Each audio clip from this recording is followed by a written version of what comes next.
హంస. ఏమిటి నాకు హింస?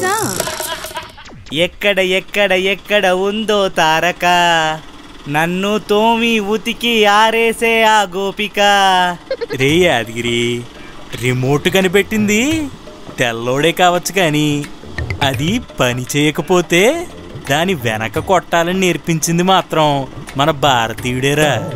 ఇవన్నీ యాదగిరికి ఎందుకు చెప్తున్నారండి? వాడు సంబరపడిపోతున్నాడు కదా పెళ్లి చూపులకి వెళ్తున్నామని. పెళ్లి అనే కాన్సెప్ట్ కనిపెట్టింది పెద్దోళ్ళే అయినా పెళ్లి తర్వాత ఎలా ఉండాలో చెప్పేది భార్యనే అని తెలియక. సారు మీరు ఊకే నన్ను భయపెట్టకుర్రి, అగో వచ్చేసినాం. రే యాదగిరి, అమ్మాయిని ఏమన్నా అడగాల? మీరు పగటీలు అన్నంలా ఏం కూరేసుకొని తిన్నారు? రే యాదగిరి, పనికొచ్చేవా అడగరా.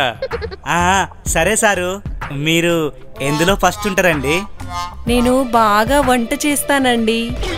నేను బాగా తింటా. కోతి కొబ్బరి చెప్పు దొరికినట్టు సరిపోయారిద్దరు. సరేనండి, వెళ్ళొస్తాం. ఇంటికి వెళ్ళాక కబురు చేస్తాం. సారు, అమ్మాయి నాకు బాగా నచ్చేసింది, నేను చేసుకుంటా.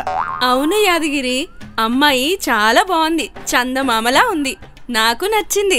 అవును మేడం, మీ లెక్కనే అందంగా ఉన్నది. రే, నచ్చాల్సింది నీకే అయినా భరించాల్సింది మేమురా. నాకు నచ్చలేదు. ఎందుకండి? ఎందుకు సారు?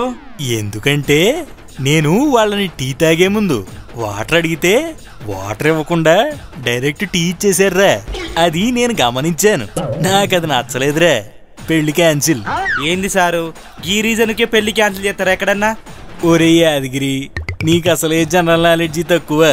ఇలాగే హైదరాబాద్లోని ఓ హోటల్లో తినేటప్పుడు నార్మల్ వాటర్ సప్లై చేయలేదని ఆ కస్టమరు కన్జ్యూమర్ కోర్టులో కేసు వేసాడంట. వాళ్ళు స్పందించి ఆ హోటల్కి 5,000 రూపాయలు ఫైన్ వేసారంట. ఇది చిన్న విషయం కాదు రోయ్. ఎంకి పెళ్లి సుబ్బుసావుకి వచ్చినట్టు ఇక నేను ఎప్పుడు బ్రహ్మచారి లెక్కనే ఉండిపోతా. హింసరాజు హంసరాణి.